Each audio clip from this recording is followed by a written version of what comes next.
Hello student, welcome back to my channel maths with RJ. अभी last दो video में तुमने देखा होगा कि हमने इंटीग्रेशन चैप्टर स्टार्ट किया था और उसके फर्स्ट वीडियो में फर्स्ट सम किया था और उसके सेकेंड वीडियो में हमने थर्ड सेकेंड और थर्ड किया था। फोर्थ सम अभी स्टार्ट करेंगे, ये चैप्टर में बताते हैं।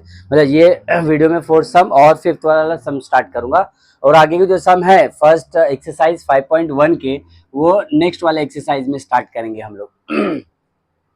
अभी ये सब स्टार्ट करते हैं। Integration of 3x² minus 5 the whole square.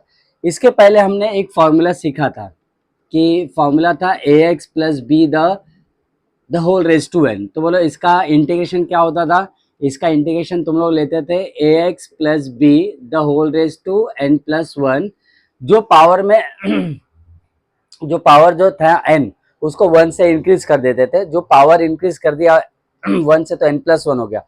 तो वही जो नंबर आता था पावर में, वही नंबर से हम डिवाइड भी करते थे और क्या करते थे, इनटू x का कोएफिशिएंट दैट इज a। ये तुमने सीखा है।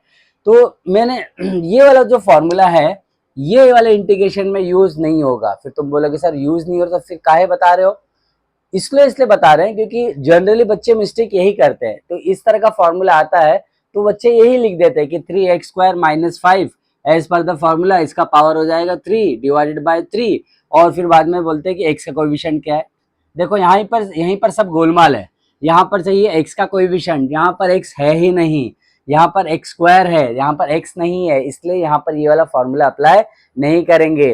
तो मैं तुम्हें जो अप्लाई करना वो तो बता ही रहा हूँ, साथ साथ मैं भी बताते रहूंगा कि तुम्हें क्या अप्लाई नहीं करना और बच्चे जनरल मिस्टेक क्या करते हैं। ठीक है, तो इससे तुम्हारा कंफ्यूजन सब दूर हो जाएगा। तो यहाँ पे ये वाला फॉर्मूला अप्लाई नहीं करना है। यहाँ पे फॉर्मूला अप्लाई होगा x रेज टू n का। x रेज टू n क्या होता है, इसका इंटीग्रेशन बताओ। इसका इंटीग्रेशन होता है x raise to n plus 1 divided by n plus 1 plus C. Of course यहाँ भी प्लस सी आएगा। अभी तुमको आइडिया तो लग गया होगा कि ये वाला फॉर्मूला अप्लाई करने के लिए क्या होना चाहिए। जो पावर जो दिख रहा है तुमको, पावर और अंदर जो दिख रहा है बेस, ये ax प्लस बी, ये जो होना चाहिए लीनियर होना चाहिए, लीनियर पॉलिनोमियल होना चाहिए। यानी x का पावर कितना होना चाहिए, 1 होना चाहिए। Then only we can apply this formula. तो यहाँ पर ये लीनियर नहीं ना बेटा, जब तुम देख पा रहे हो यहाँ पर जो है लीनियर नहीं है, ये क्या है, ये क्वाड्रेटिक है। इसलिए यहाँ पर ये वाला फॉर्मूला अप्लाई करने की गलती बिल्कुल नहीं करना जैसे बाकी बच्चे करते हैं। तो यहाँ पर ये वाला फॉर्मूला अप्लाई क्या होगा, कैसे करेंगे। यहाँ पर सबसे पहले करेंगे, ये जो दिख रहा है तुम्हें a minus B the whole square, यहाँ पर पहले इसको एक्सपांड करेंगे using the formula a minus B the whole square. तो ये हो जाएगा a² minus 2ab plus b²।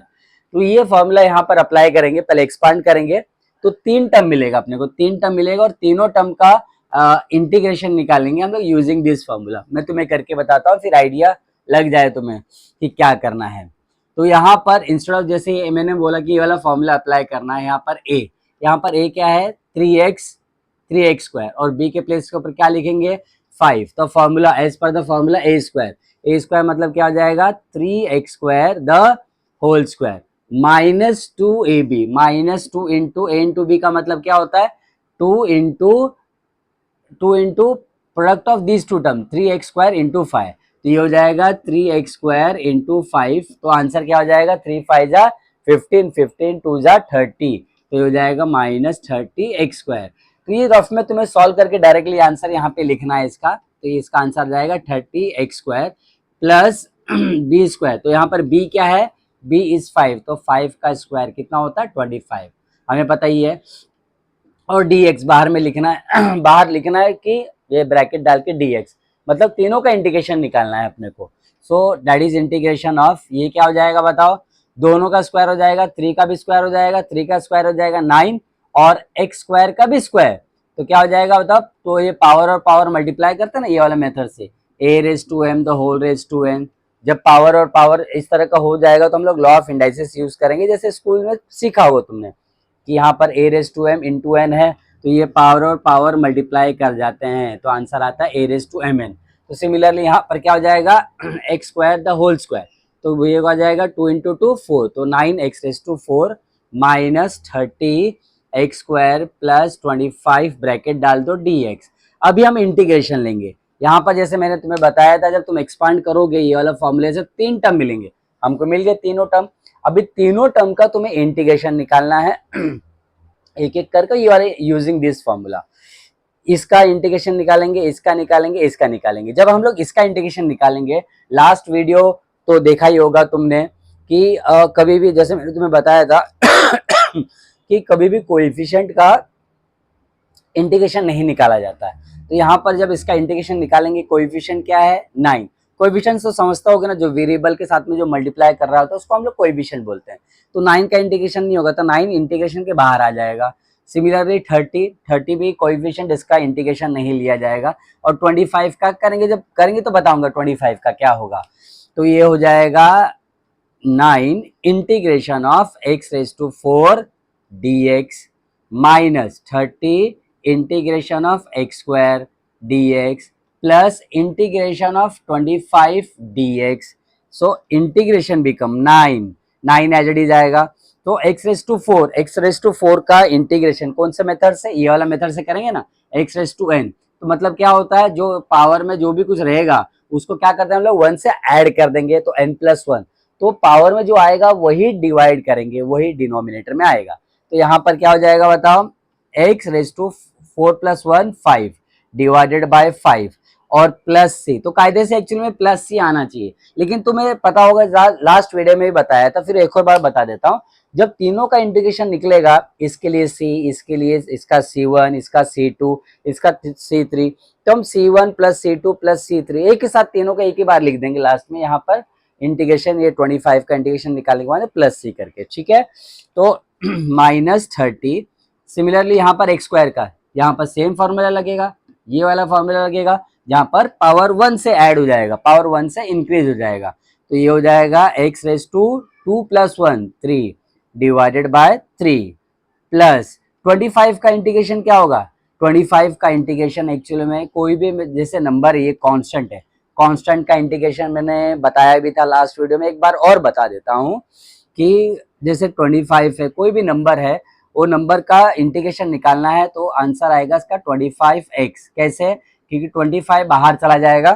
तो जब 25 बाहर आ जाएगा तो 25 को एक्चुअली हम लोग कैसे लिख सकते हैं, 25 × 1। तो 25 बाहर चला गया तो अंदर क्या बच गया 1, ठीक है।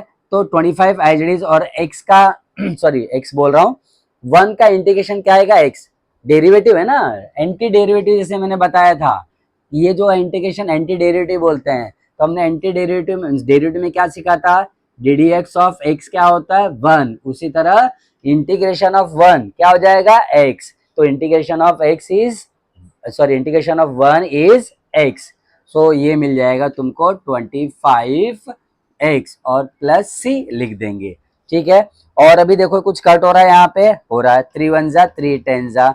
तो इंटीग्रेशन तुम्हारा आंसर आएगा 9x⁵5/5 minus 10x⁵3 plus 25x plus c, ठीक है। इसको नोट डाउन कर लो।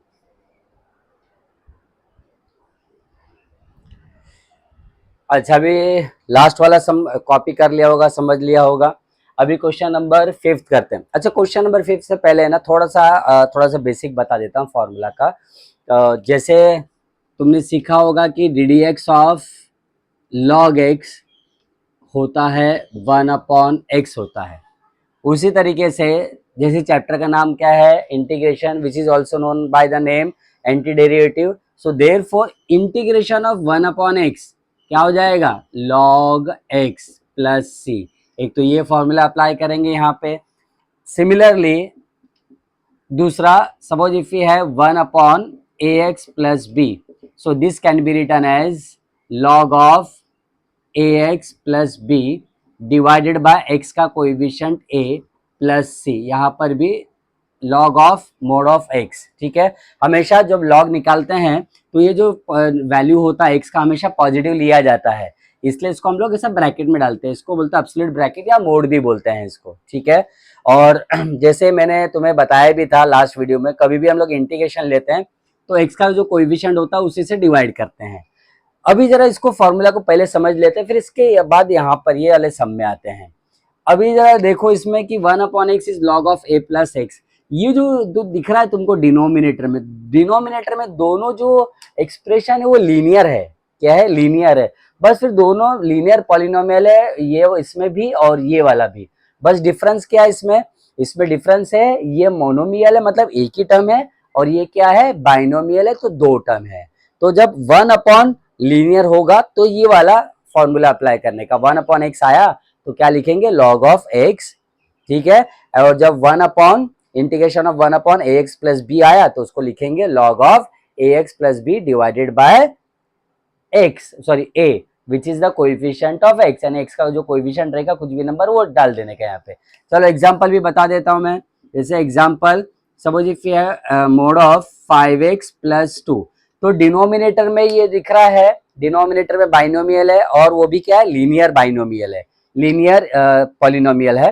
तो इसका फॉर्मूला ये आ जाएगा integration log of 5x plus 2 divide में क्या आएगा? जो x का कोएफिशिएंट है डिवाइड बाय 5 प्लस सी तो हमेशा रहता है इंटीग्रेशन में, तुम लोग को पता ही होगा। ठीक है। अच्छा, तो ये सम में स्टार्ट करते हैं। एक्चुअली में ये जो सम है ना, फिफ्थ वाला जो फर्स्ट एक्सरसाइज 5.1 का जो फिफ्थ सम है, ये इसको दो मेथड से किया जा सकता है। एक मेथड जब तुम आगे आने वाले वीडियो में देखोगे, एक्सरसाइज 5.6, अपना तो 5.1 चल रहा है अभी, लेकिन जब 5.6 करेंगे तो 5.6 में है इंटीग्रेशन, लास्ट वाला exercise integration by partial fraction, जहां पर डिनोमिनेटर में से दो पॉलिनोमियल आपस में मल्टीप्लाई करते हैं तो उसको निकालने, उसका इंटीग्रेशन का मेथड अलग होता है। तो उसके लिए तो टाइम है, लेकिन अभी देख लेते हैं एक मेथड और, यानी ये एक्सरसाइज में है, ये एक्सरसाइज में ये सम, इसका मतलब ये मेथड से भी किया जा सकता है। इसका मतलब दो मेथड हो गया, एक पार्शियल फ्रैक्शन से और एक जो नॉर्मल अपन लॉग लेते हैं, ऐसा 1 अपॉन एक्स का integration, 1 upon X plus B का इंटीग्रेशन, इस तरह से भी किया जा सकता है। चलो सम स्टार्ट करते हैं विदाउट वेस्टिंग एनी टाइम। अच्छा, अभी यहाँ पर जो है तुम्हारे दिमाग में एक ख्याल होगा, सर आपने यहाँ पर जो लिखा हुआ है कि 1 अपॉन एक्स, ये 1 अपॉन एक्स हो गया, ए एक्स प्लस बी ये पॉलिनोमियल हो गया, तो क्या हम ऐसा कर सकते हैं इसका integration 1 upon x into 1 upon x minus 1 करके? ऐसा नहीं, ऐसा कभी भी नहीं होता। ऐसा अलग अलग इंटीग्रेशन कब होता है? जब प्लस होगा बीच में, तो ही इंटीग्रेशन एक ऐसा लिया जा सकता है। तो बीच में इंटू रहेगा तो अलग अलग इंटीग्रेशन नहीं आता है।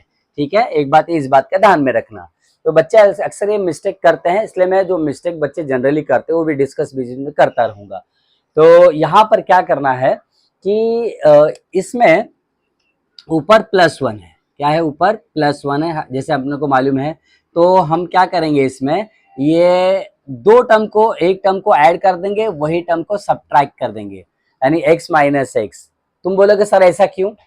ये इसलिए ऐसा क्योंकि जब मैं यहाँ पे इन दोनों में जब माइनस कॉमन लूंगा, और माइनस पता है तुम्हें क्या करता है, जब माइनस में कॉमन लूंगा तो क्या बचेगा? ये x minus 1 divided by x minus 1। जब ऐसा होगा तो जो ये जो टर्म है ये दोनों को डिवाइड करेगा। जब ये दोनों को डिवाइड करेगा तो ये x माइनस 1 कैंसिल हो जाएगा, और जब ये इसको डिवाइड करेगा x कैंसिल हो जाएगा। यानी जो डिनोमिनेटर में जो दिख रही थी समस्या, ये समस्या नीचे से उठ के ऊपर चली गई। ऊपर गई तो अच्छी बात है ना यार, टेंशन वाली बात ही नहीं, आराम से हो जाएगा फिर। ठीक है, तो अभी दोनों को डिवाइड कर देंगे, ये इसको डिवाइड करेगा, इसको भी डिवाइड करेगा, तो ये हो जाएगा x upon x minus 1 minus, और ये हो जाएगा x minus 1 divided by x minus 1 dx बराबर। तो ये x कैंसिल हो गया, जैसे मैं भी बता रहा था तुमको, यहाँ पर भी x माइनस 1 कैंसिल हो गया। तो इंटीग्रेशन बोलो क्या मिला अपने को? इंटीग्रेशन मिला 1 upon x minus 1 minus 1 upon x dx। अभी बीच में देखो ये फ्रैक्शन है, ये सेकंड फ्रैक्शन है, इसके बीच में क्या है? सब्ट्रैक्शन का साइन है, माइनस का साइन। इसका मतलब दोनों का इंटीग्रेशन अलग अलग लिया जा सकता है, बराबर।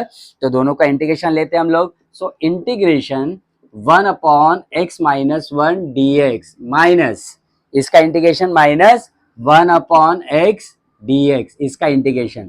और जैसे मैंने तुम्हें बताया 1 अपॉन x का इंटीग्रेशन क्या होता है? लॉग ऑफ x, तो ये हो जाएगा माइनस लॉग ऑफ x।